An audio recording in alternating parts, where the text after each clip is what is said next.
Hello and welcome back to Everything Boats with Captain Frank Lanier, where we discuss boats and boating, from maintenance and repairs to seamanship and safety, as well as everything in between. This podcast is a companion to my YouTube channel of the same name, so if you like and find it useful, be sure to subscribe and please check out my YouTube channel as well, where you'll find hundreds of informative videos on pretty much every boating topic imaginable. Today's topic is ground tackle inspections and maintenance. Nothing promotes a good night's sleep while at anchor like robust ground tackle, except maybe the knowledge that it's also well maintained and up to the task. Your ground tackle is literally as strong as its weakest link, and inspection should cover not only the anchor and rode, but also bits, chocks, cleats, in short, any gear that's part of the system used to keep your boat securely anchored. Here's a look at how to keep your ground tackle ready, willing, and able. Let's start with the anchor itself. Are there bent flukes, shanks, or other such damage? If galvanized, is the coating in good shape, or are there areas of rust and corrosion? Another consideration is the anchor's type and size. Is it physically large enough for your boat and suitable for the type of bottom you're likely to encounter? One problem I often see while surveying boats without an anchor windlass is ground tackle that's selected based on what the owner can physically manage rather than what the boat actually requires. At a minimum, you should carry a primary working anchor and a secondary anchor. I prefer the secondary anchor to be a different style than the primary to give additional options when anchoring in various bottom types. Next up is inspection of the anchor rode, which should be pulled and laid out for a thorough inspection at least annually. Your anchor rode would either be all chain or a combination rode, which is a combination of rope and chain. If it's a combination rode, how is it attached to the anchor? You can bend or attach a rope rode directly to the anchor, but it's not recommended. Adding a length of chain prevents a rope rode from chafing while adding weight, which increases the catenary of the rode for improved shock absorption, and horizontal pull, both of which help the anchor to remain set. Avoid the use of plastic or vinyl coated chain. It may be easier on your deck finish, but it can hide corrosion, particularly in salt water. As for the rope portion of the rode, 3-strand nylon is most commonly used. Not only is it strong, but compared to braided line, it provides more elasticity to absorb the sudden loads of a boat surging around at anchor. It's also more easily spliced and cheaper than double braided line. An all-chain rode can be attached directly to your anchor using an anchor shackle, which is more bell or C-shaped than a standard shackle. This is to provide greater freedom of movement and prevent binding. If there's a chance the vessel will shear or swing in circles, particularly when laying to a single anchor, then installation of an anchor swivel to prevent twisting should be considered. Anchor swivels should be drop forged, not screwed, riveted, or welded together, and should be the largest size that fits the chain link without binding. Contrary to popular belief, they can also be installed backwards. Ensure that the jaw fitting of the swivel is attached to the chain and that the swivel eye is attached to the anchor shank using an anchor shackle. Some boaters don't like swivels, viewing them as a potential weak link. It's true that any moving part can fail under load if not properly designed and constructed. So if you decide to install a swivel, be sure to buy the best quality swivel you can find. With combination rodes, you'll want to inspect the rope to chain connection, which should be made via a rope to chain splice or by utilizing an eye splice on a thimble, which in turn should be attached to the chain portion via an anchor shackle. Eye splices are bulky, more bulky than direct rope to chain splices, but are simple and reliable.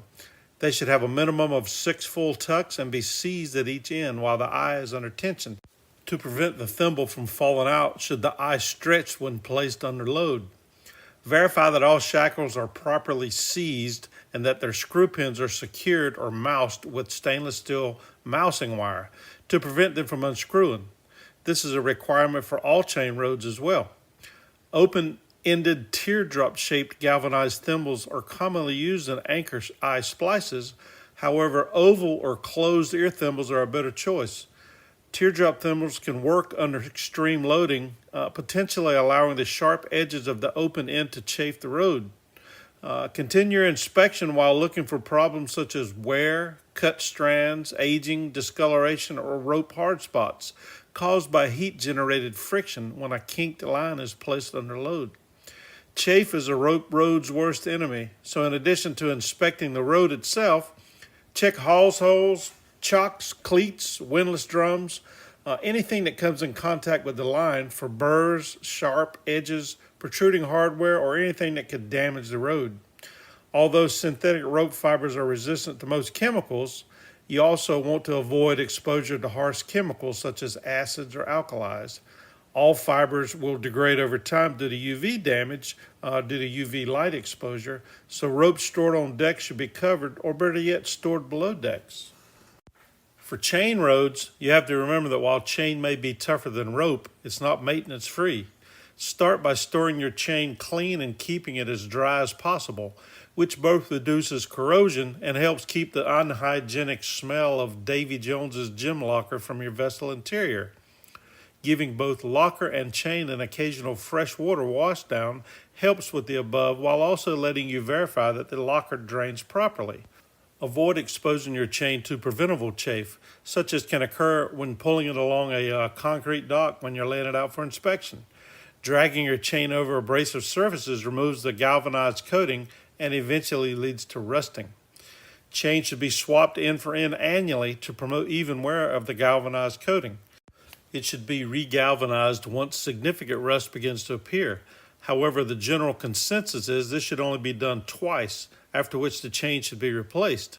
Chain manufacturers don't recommend regalvanizing, and while this may seem a bit self-serving, the process of removing rust and prepping the chain does actually weaken it to a degree, which is where the only do it twice thing comes in.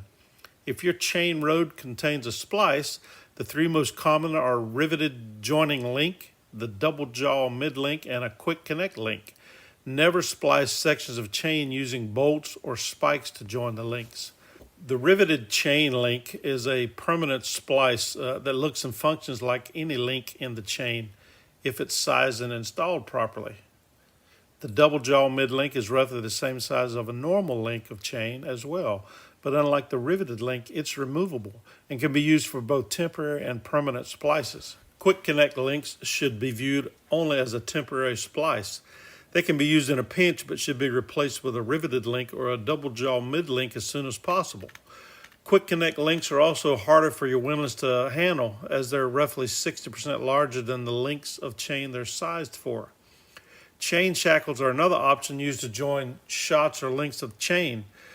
True chain shackles are U-shaped, allowing them to act more like a chain link as opposed to the bell-shaped anchor shackles mentioned earlier.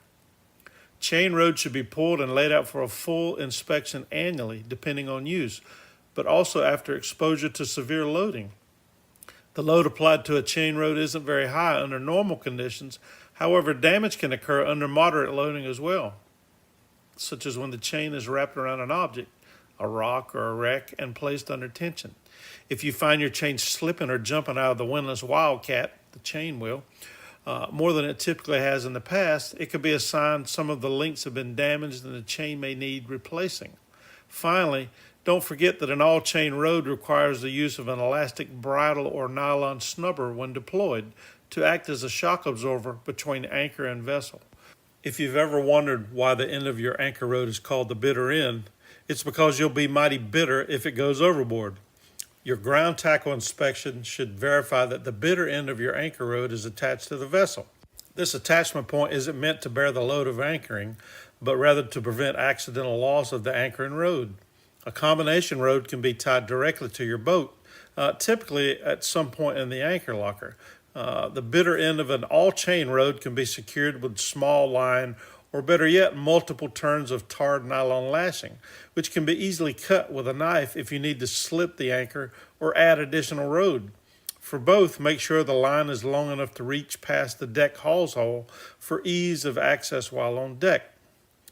Next up, you're going to inspect all your deck hardware associated with anchoring. Check anything that comes in contact with the anchor rod, as we've discussed earlier, cleats, bits, chocks, fair leads. You want to check all these for broken or damaged parts, looseness, or any issues that could damage the rod or cause it to fail under anchoring loads. Access and inspect mounting hardware for leaks, which can lead to deck deterioration and loss of strength, corrosion, improperly sized or missing backing plates, washers, and damaged or missing components. Finally, don't forget the windlass. If you have an anchor windlass, it should be viewed as an important part of your ground tackle system. Show your windlass a little love by inspecting it as well for any issues. Start by checking the windlass for corrosion or physical damage. Inspect mounting hardware for looseness, movement, corrosion, and leaks into the vessel interior.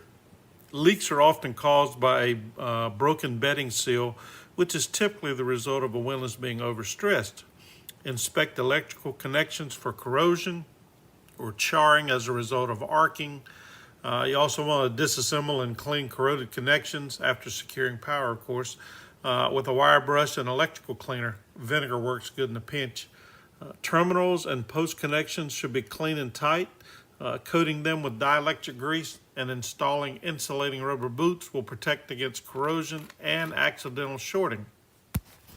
For units with the motor and gearbox located below decks, check the casing regularly for rust, corrosion, and any such issues like that.